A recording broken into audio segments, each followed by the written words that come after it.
Olá pessoal, tudo bem? Meu nome é Arthur Lopes, professor e coordenador da Medicina Preventiva. Hoje a gente vai comentar sobre um tema muito importante dentro das provas de residência médica, que é os princípios do SUS. Então, princípios do SUS são muito importantes e são cobrados com muita frequência dentro das provas de residência médica. Aqui a gente vai ver o que é mais importante dentro dos princípios. Então, vamos começar aqui com essa questão da USP Ribeirão Preto, que fala aqui sobre uma situação e pergunta qual o princípio do SUS está sendo citado dentro desse enunciado.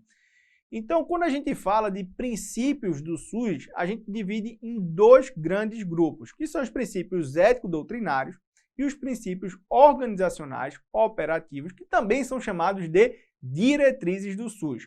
Então, os princípios ético-doutrinários são a filosofia do SUS, é como ele deve funcionar. E os princípios organizacionais operativos são a maneira de você colocar o SUS em prática. Então, vamos começar falando dos princípios ético-doutrinários, que são três: a universalidade, a equidade e a integralidade. Então, o primeiro princípio do SUS é a universalidade. O que diz a universalidade? Que você deve garantir a saúde para 100% da sua população. A saúde é um direito de todos e é um dever do Estado dar saúde para a população. Então, você tem que ter uma cobertura de 100% da população, uma cobertura universal. Esse é o nosso primeiro princípio ético-doutrinário. O segundo princípio é a equidade. A equidade diz que você deve tratar as pessoas de maneira desigual para que seu tratamento, para que sua assistência à saúde seja igual para todas as pessoas. Como é que funciona isso? Então, imagina duas pessoas nos extremos de idade. Uma pessoa com 25 anos de idade e outra com 90 anos de idade.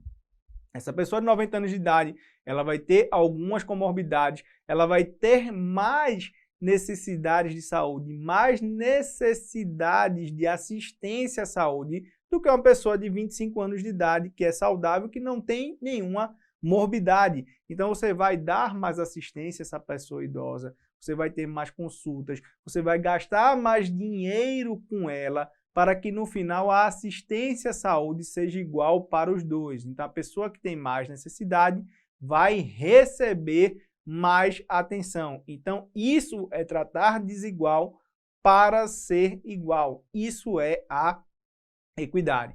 E vocês percebem que a equidade ela tem um asterisco. Por quê? Porque a equidade ela é um princípio do SUS, mas que não é citada nas leis do SUS. Então, esse é o nosso segundo princípio, a equidade. E o terceiro princípio é a integralidade. A integralidade diz que a gente deve garantir saúde de maneira integral para a população. Então, você deve garantir todos os aspectos de saúde, aspectos preventivos, aspectos de diagnóstico, curativos, de reabilitação, então todos os aspectos de saúde. Então, esses são os nossos princípios ético-doutrinários: universalidade, equidade e integralidade.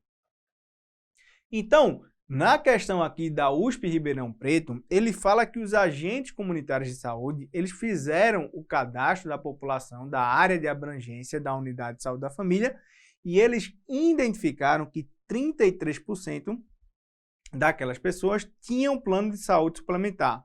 E aí, na reunião da equipe, eles discutiram essa característica e decidiram planejar as ações para atender a população que possuía apenas a cobertura do SUS.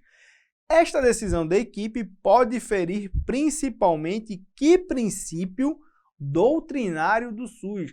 Então, pessoal, percebam o seguinte, que você tem 1/3 da população que usa plano de saúde. E o que é que eles decidiram? Que eles não vão cobrir essas pessoas. Então, qual é o princípio que está sendo ferido aqui? A universalidade. Por quê? Porque entendam o seguinte: mesmo que a pessoa ela tenha plano de saúde, o SUS ele deve dar cobertura a essa pessoa. Como eu falei, a cobertura é para 100% da população. Você não vai deixar de cobrir porque a pessoa tem plano de saúde. Você tem que cobrir toda a população, não deixa ninguém para trás. Então, o princípio que está sendo ferido aqui é a universalidade. Na letra A se fala sobre resolutividade, que é um princípio organizacional operativo, a gente vai falar sobre ele daqui a pouco. A equidade seria você tratar de maneira desigual. Então, se você decidisse dar mais atenção às pessoas que apenas dependem do SUS, você poderia fazer isso seguindo o princípio da equidade. Mas não é isso que ele fala aqui. E na letra D se fala sobre integralidade. Ele não está falando sobre garantir saúde de maneira integral. Ele está falando que ele não vai cobrir as pessoas que têm plano de saúde. Então, ele está ferindo o princípio da universalidade aqui para falar sobre os princípios ético-doutrinários do SUS. E agora, pessoal, com essa questão aqui da SES Pernambuco 2018, a gente vai falar sobre os princípios organizacionais operativos ou sobre as diretrizes do SUS. Então, pessoal, princípios organizacionais operativos, quais são os que nós temos? Então, o mais importante deles é esse aqui, é o primeiro, é descentralização. Descentralização é descentralização político-administrativa.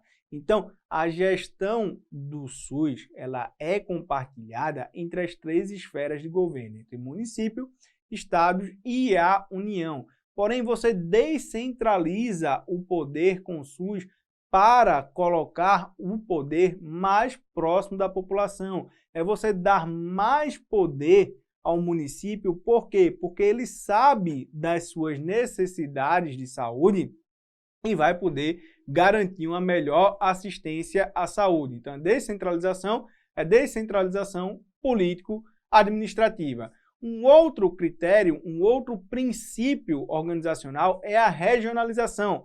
E a regionalização, ela anda muito junto com a hierarquização. Então, regionalização é você atuar dentro de uma região de saúde bem definida. Então, você define regiões de saúde e toma as suas ações de saúde dentro dessa região. E a hierarquização é você agir de acordo com a hierarquia da complexidade do caso. Então, de maneira geral, você vai sempre iniciar na atenção primária e depois subir para a atenção secundária, se for necessário, e para a atenção terciária, se for ainda necessário. Então, você tem que seguir a complexidade do caso. É comum a gente ver em provas de residência se colocar a hierarquização como uma hierarquia entre as esferas de governo, em que a União tem mais poder do que os estados, que tem mais poder do que os municípios. Não é isso. A hierarquização está relacionada à complexidade de casos, tá? Um outro princípio é a resolubilidade. Como eu falei, a gente conversaria sobre ele agora. A resolubilidade diz que você deve ser resolutivo em cada um dos seus níveis de atenção. Então, o que tem que ser resolvido na atenção primária vai ser resolvido na atenção primária. O que for da atenção secundária, na atenção secundária, o que for da terciária, na atenção terciária. A participação social é um tema muito importante, é um princípio muito importante, dos mais importantes também, diretrizes do SUS, que coloca a sociedade com um papel fundamental nas decisões de saúde. E, por fim, a complementariedade do setor privado. Então, o setor privado ele pode participar do SUS, mas existem algumas regras para essa participação que a gente também vai conversar sobre isso hoje. E outros princípios do SUS que também são importantes, também são citados aqui na Lei 8080. A Lei 8080 é a principal lei, a lei orgânica do SUS, que fala sobre as suas diretrizes, e ela traz outros que são menos citados, mas também são importantes, como a igualdade de assistência à saúde, a preservação da autonomia, o direito à informação, a divulgação das informações dos serviços de saúde, a utilização da epidemiologia, a integração das ações de saúde, a conjugação dos recursos financeiros, recursos tecnológicos, recursos materiais relacionados à assistência à saúde e a organização dos serviços de atendimento público. Então, tudo isso são princípios organizacionais, são diretrizes. Como eu falei no início, é a maneira de você colocar o SUS em prática. Princípios éticos é filosofia, princípios organizacionais é você colocar o SUS em prática. Então, voltando para aquela questão da Banca de Pernambuco, se fala sobre qual dos seguintes princípios visa adequar o SUS à diversidade regional do Brasil. Então, pessoal, lembra qual é o princípio mais importante? A descentralização. Por quê? Porque você coloca o poder na mão do município. A gente tem um país muito grande, com a diversidade muito grande. E quando você coloca o poder na mão do município, ele sabe o que ele precisa em relação à saúde da sua população e ele vai tomar as atitudes que sejam mais importantes, que sejam mais fundamentais para a sua população. Então, um princípio que adequa a diversidade regional do Brasil é a descentralização. E aí ele coloca aqui a regionalização para poder tentar confundir, mas lembra que regionalização é apenas você atuar dentro de uma região bem definida. Isso não quer dizer que você vai adequar a diversidade regional. Você adequa a diversidade quando você coloca o poder mais próximo da população, quando você coloca o poder no município. Então, a descentralização é o mais importante para adequar a diversidade do Brasil. Então, esses são os princípios ético-doutrinários e os princípios organizacionais operativos. E aí, para resumir isso aqui, vamos ver essa questão de Alagoas, a gente vai ver junto aqui para entender mais uma vez como caem os princípios do SUS em prova. Então aqui se fala sobre a senhora Maria Angélica, de 60 anos, que ela é diabética e o médico da equipe da Unidade Básica de Saúde acompanha ela há alguns anos e busca compreender todas as relações, as dimensões que possam interferir nas condições de saúde da senhora Maria. E há 3 meses, em uma das consultas para monitorizar a diabetes, o médico suspeitou de um câncer de mama na senhora Maria. E ela foi encaminhada, então, ao especialista e foi confirmada a hipótese diagnóstica inicial. E, por conta disso, ela vai começar o tratamento em uma cidade vizinha, que é referência para tratamento de câncer de mama. E ele pergunta, na situação descrita, foram contemplados os seguintes princípios do SUS. Então, é muito comum que as provas elas cobrem isso. Vocês estão vendo, ele coloca um enunciado com caso clínico e pergunta qual é o princípio citado ali, qual é o princípio que foi seguido. Então, a senhora Angélica, ela recebeu todos os cuidados de saúde que ela precisava. Então, aqui foi seguido inicialmente o princípio da integralidade. Ela recebeu cuidados integrais em saúde. Então, foi seguida a integralidade e foi seguido também a hierarquização. Por quê? Porque você percebe que ela precisava de um diagnóstico em relação ao câncer de mama. Então, ela foi encaminhada a outro serviço. Por quê? Porque na atenção primária ela não teria esse diagnóstico. Depois que confirmou o diagnóstico, ela foi encaminhada para um serviço de referência para tratamento. Então, seguindo a complexidade do caso, seguir complexidade do caso é hierarquização. Então, foi seguido aqui o princípio da integralidade e foi seguido o princípio da hierarquização. Então, é assim que cai em prova de residência de maneira geral. Na letra A se fala sobre centralização. Centralização nem é um princípio, o princípio é a descentralização. Na letra B se fala sobre a descentralização e humanização. Humanização é importante. Existe uma política nacional de humanização que tem várias diretrizes também, mas não é sobre isso que é falado aqui. A descentralização também não. Na verdade, ela seguiu uma hierarquia em relação à complexidade do seu caso. Na letra C se fala sobre equidade. Ela não foi tratada de maneira diferente. Aqui nem se fala de outras pessoas para você pensar na equidade. E a participação social também não é citada aqui, a gente vai conversar sobre ela daqui a pouco. Então, a gente vê como caem princípios do SUS na prova de residência médica. Então, aqui foi seguida a hierarquização e integralidade. Então, com essa questão aqui da Banca Pernambuco em 2015, a gente vai falar sobre o princípio específico da complementariedade do setor privado. Então, como eu falei, isso é um princípio organizacional operativo do SUS também, é uma diretriz dele, que diz que quando o SUS ele não consegue dar conta de um serviço de saúde, ele pode contratar o setor privado de maneira complementar. Então, isso é muito comum em relação a leitos de UTI, por exemplo. O SUS ele não tem leitos de UTI de maneira suficiente. O que é que ele vai fazer? Ele vai contratar do privado para garantir que todas as pessoas vão ter acesso a um leito de UTI se ela precisar. Então, é isso, é contratar o privado apenas quando o SUS não conseguir prestar o serviço. É importante falar que a assistência à saúde ela é livre no Brasil, a iniciativa privada. Isso está descrito no artigo 199. Então, se você quiser montar um consultório médico, consultório odontológico, você pode montar aquele consultório. Você vai seguir os preceitos éticos da profissão, você vai montar o consultório. Mas, em relação ao SUS, isso deve acontecer de maneira complementar. E já que é complementar ao SUS, ele deve seguir os mesmos princípios do SUS e você deve dar preferência a instituições filantrópicas e sem fins lucrativos. Então, você deve dar preferência a instituições privadas que não busquem o lucro. Então, isso aqui são pontos importantes relacionados à complementariedade do setor privado. Então, vamos responder a questão junto. Ele fala aqui, ele dá algumas alternativas e pergunta o que é que está errado.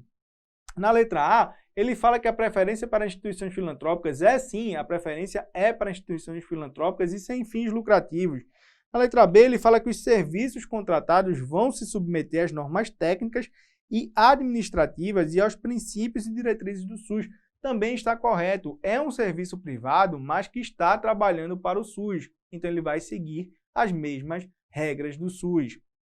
Letra C. A participação complementar da iniciativa privada também deve ser organizada de forma regionalizada e hierarquizada? Sim, está seguindo os princípios do SUS. É complementar o SUS, deve seguir os seus princípios. Letra D. Os dirigentes de entidades ou instituições contratadas pelo sistema podem exercer cargo de chefia no SUS. Aí não, pessoal, porque aí você pode ter um viés. Imagina que você tem um diretor de um hospital privado trabalhando dentro do SUS. Ele pode ter um viés de escolher o seu hospital para ser contratado. Então, quem exerce cargo de chefia no SUS não pode ter o seu serviço contratado. Letra D está incorreta. E a letra E, quando as disponibilidades forem insuficientes para garantir a cobertura assistencial à população de uma determinada área, o SUS pode recorrer à iniciativa privada. É isso, é apenas de maneira complementar. O SUS ele não consegue dar conta, ele vai contratar o privado. Então, esses são os pontos importantes relacionados à complementariedade do setor privado. E aqui, pessoal, para acabar, a gente vai ver essa questão da SUSE, a Banca do Ceará, caiu em 2014, que fala aqui sobre um tópico fundamental também dentro das diretrizes do SUS. E esse tópico fundamental é a participação social. Então, como eu falei, a participação social, a participação da comunidade é uma diretriz muito importante e é uma diretriz muito cobrada dentro das provas de residência médica. E ela é composta por duas entidades, as conferências e os conselhos de saúde. Então, vamos falar sobre cada um deles. Primeiro, os conselhos de saúde. É importante salientar que tanto os conselhos quanto as conferências, elas acontecem nas 3 esferas de poder. Então, elas já acontecem a nível municipal, estadual e federal. Mas elas têm várias diferenças. O primeiro em relação à sua função. Qual é a função de um conselho de saúde? O conselho de saúde, ele tem a função de fiscalizar o financiamento e a execução de ações de saúde. Então, ele tem essa função de acompanhar, de fiscalizar ações e utilização de recursos, que é o financiamento. E aí, os conselhos, como eles são muito mais ativos, eles devem se reunir pelo menos, ou no mínimo, uma vez por mês para cumprir essa função. É importante a gente conhecer também a distribuição das pessoas dentro dos conselhos, a sua composição. E aqui existe um tópico muito importante que é a composição paritária. Então, tanto dentro dos conselhos como das conferências, você tem que ter uma composição paritária dos usuários. 50% das pessoas que participam de conselhos e conferências devem ser de usuários de saúde. Os usuários têm que ter uma participação ativa. E aí, dentro dos conselhos, 50% são de usuários, outros 25% são de representantes de trabalhadores de saúde e os outros 25% são de representantes de instituições de saúde. É importante ainda dizer que dentro dos conselhos de saúde você não pode ter a participação de membros do Poder Legislativo, do Poder Judiciário e do Ministério Público. Por quê? Porque você pode ter um viés aqui nessa participação. Essas pessoas que fazem as leis, ou as pessoas que julgam as leis, ou que podem ter alguma influência, elas estão nos conselhos, elas podem ter um viés aí em relação à sua atuação. Então, pessoas do Poder Legislativo, Judiciário e do Ministério Público não podem participar. E, como eu falei, a gente tem conselhos nas 3 esferas. E às vezes são colocadas as siglas. Você vai ver o CNS, ou CONAS, ou CONASENS. Aqui a nível federal, aqui a nível estadual e aqui a nível municipal, os pontos importantes relacionados aos conselhos de saúde.